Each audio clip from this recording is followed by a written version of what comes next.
Tropical Typhoon, Chairman TV. Weather update. Helping homeless people. Please subscribe.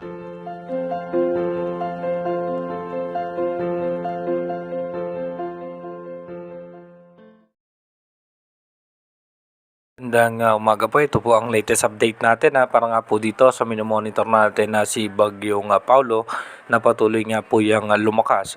Tinataglay na nga po niyan yung lakas ng 100 kilometers per hour malapit sa gitna at may pagbugso na po yan na abot ng 125 kilometers per hour.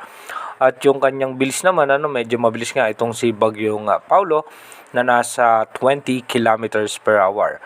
At anumang oras nga ngayong umaga ay posible nga pong magkaroon ng landfall scenario itong si Bagyong Paulo. At ito nga po, namataan na nga po natin yung pinakasentro po niyan ay nasa coastal water na nga po ng Aurora. Kaya sa mga oras na ito ay nararamdaman na nga po yan dito sa may parte ng Aurora at ng Quirino. Dito rin po sa may parte ng Polillo Island, Quezon. Expected din po natin yan. Makikita natin dito sa ating satellite image na abot po yan. Dito nga po sa may parte ng Bicol Region, Catanduanes at dito nga po sa may parte ng Mindoro Provinces at ilang bahagi ng northern portion ng Visayas. At ayon nga po sa ating advanced weather forecast ng European Center, posibleng ang pagtama niyan dito sa may parte ng Aurora, posibleng ang humina itong si Bagyong Paulo hanggang sa paglabas ng landmass ng ating bansa. At dito po yan sa parte ng West Philippine Sea muling re-intensify. At yung storm wind signal naman ay inilabas ng Bagong Pag-asa DOST kanina. Sa ngayon nga po ito po yung forecast track ng Bagong Pag-asa DOST. So posible nga po mamayang alas 2 ng hapon ay magkaroon ng landfall scenario yan. At posible nga po na ito ay mag-exit dito nga po sa may parte ng La Union. At asahan nga po natin yung sinasabi nga po natin na cone of uncertainty. Ito po ay dito po naglalaro ang sentro ng bagyo. Lalo nga po ngayon itong si Bagyong Paulo ay wala po siyang yung pinakamata o yung may ipo-ipo sa may gitna. Unpredictable nga po yung pinaka-sentro niyan para po sa kalaman ng ating mga kababayan at makapaghanda nga po dito nga po kay Bagyong Paulo. Habang ito naman po yung storm wind signal number 3 sa may parte ng Isabela, Ifugao, northern portion ng Nueva Vizcaya, northern portion ng Quirino, northern portion ng Aurora, northern portion ng La Union, at dito nga po sa may Ilocos Sur, sa may Mountain Province at yung natitirang bahagi ng Abra ay signal number 3. Habang signal number 2 naman po, dito nga po sa northern portion ng Ilocos Sur, sa Abra, Kalinga, northern portion ng Isabela, southern portion ng Cagayan, southern portion ng Apayao, at dito nga po sa Abra at southern portion ng Ilocos Norte.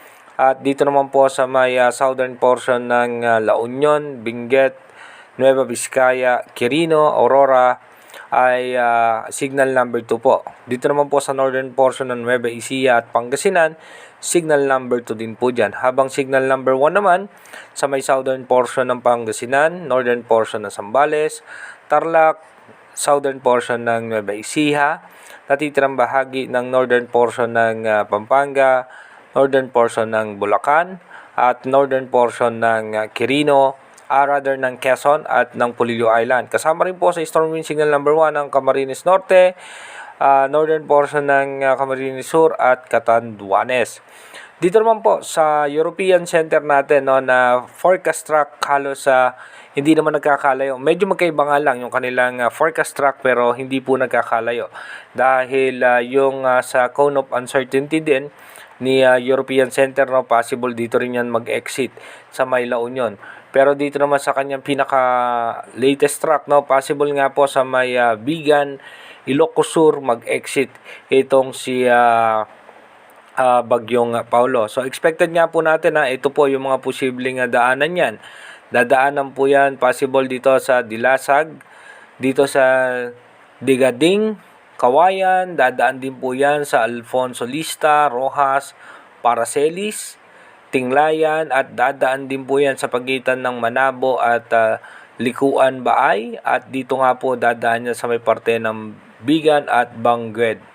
Kaya iba yung pag-iingat nga po sa ating mga kababayan dahil bagamat severe tropical storm, malakas pa rin po itong si Bagyong Paulo. Kaya maghanda nga po tayo at sana po yung ating mga kababayan dyan ay nakaredy na.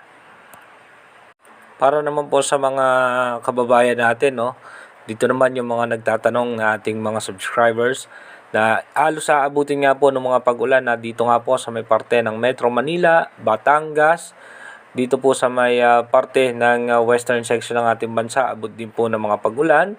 Dito po sa halos malaking bahagi ng Bicol region ay makakaranas din po ng mga pag-ulan.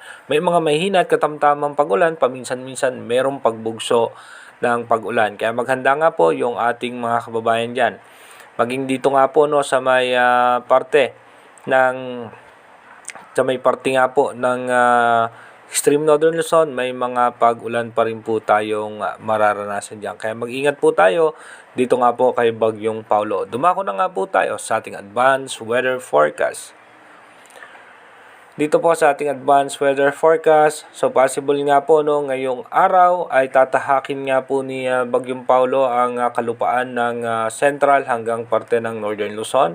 At pagdating nga po bukas, October 3, nasa parte na po yan ng West Philippine Sea at posibleng lumakas at umabot ng typhoon category. Pagdating naman po ng October 5, ito po ay tuluyan na nakalabas ng ating bansa at posibleng magkaroon ng landfall scenario sa parte ng China. Pagdating naman po ng October 6, asahan po natin na bahagyang gaganda ang lagay ng ating panahon at pagdating naman po ng October 7, so asahan nga po natin na magkakaroon nga po tayo ng possible low pressure area muli sa may eastern section naman ng Visayas, pero sa ngayon nga po mababa ang chance niyan na maging bagyo dahil nga po na meron nga tayong pagbugso ng hangin na nanggagaling nga dito sa parte ng extreme northern Luzon. At magkakaroon nga tayo ng posibleng ITCZ o yung Intertropical Convergence Zone. Bukod nga po dyan, magkakaroon nga po ng kasunod na bagyo yan si Bagyong Paulo, pero mababa naman ang tsansa na pumasok sa ating bansa. Pagdating naman po ng October 9, so expected nga po natin magiging maulan dahil nga po dun sa low pressure area at tatawid po yan sa ating kalupaan at mapupunta nga po dito sa may parte ng South China Sea. Pagdating naman po ng October 10, maulan pa rin po sa may parte ng Bicol Region, Visayas at ilang bahagi ng Mindanao. By October 11 naman po, so expected pa rin po natin magiging maayos at maganda ang lagay ng panahon, pero may mga tsansa ng pagulan sa parte pa rin po ng Palawan, Visayas at northern portion ng Mindanao. Pagdating naman po ng October 12, so asahan natin may mga tsansa pa rin po ng pagulan, iiral nga po yung easterlies at yung ating ITZZ o yung Intertropical Convergence Zone. So pagdating naman po ng October 13, asahan po natin easterlies at ITZZ yung makakaapekto sa ating bansa. At pagdating naman po ng October 14, asahan natin magkakaroon tayo ng low pressure area sa labas ng ating Philippine Area of Responsibility. At pagdating naman po ng October 15, yung low pressure area, papasok po yan sa ating Philippine Area of Responsibility. At pagdating naman po ng October 16, bilang isang low pressure area pa rin po yan, medyo tumaas ng tsansa yung kanyang posibilidad na mag-develop bilang isang tropical depression or mahinang bagyo. Dito nga po mapapansin natin kaya nga po nagkaroon ng panibagong low pressure area dahil nga po sa banggaan ng dalawang hangin. Ito nga pong easterlies at dito nga po at kaya nagkaroon po tayo ng ITZZ o yung Intertropical Convergence Zone.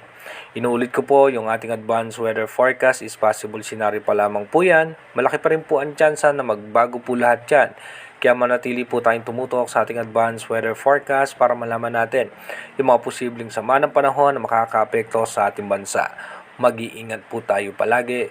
God bless po sa ating lahat.